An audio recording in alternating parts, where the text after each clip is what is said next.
जे काम आपण हाती घेतलंय त्या कामामध्ये 100% अडीअडचणी ह्या येणार म्हणजे येणार. ह्या व्यवसायामध्ये काही थोड्या अडीअडचणी आल्या, आपण तो बंद करतो, नवीन चालू करतो, नाही त्याचा काही फायदा होत नाही, कारण आपण तो 20% आपण तेवढा आत्मसात केलेला असतो.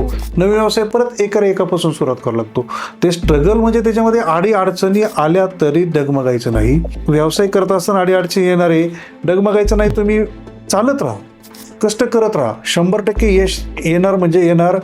मी नेहमी सर्वांना सांगत असतो की आपल्या कष्टाचं जे काय फळ आहे हे 100% परमेश्वर हे आपल्यालाच देतो. मला याच्यावरती 101% विश्वास आहे. आपल्या कष्टाचं फळ आपल्याला मिळतं, पण स्ट्रगल म्हणजे तुम्ही स्ट्रगल करत राहा, मेहनत करत राहा, सातत्य ठेवा. तुम्ही ती जी लाईन आहे, तुम्ही जो व्यवसायामधून ज्या मार्गाने तुम्ही पुढे जातात ना, तो मार्ग कदापि सोडू नका. त्या व्यवसायातून, त्या व्यावसायिक मार्गातूनच पुढे जा. 100% ते यश मिळेल, याचा अर्थ स्ट्रगल आहे.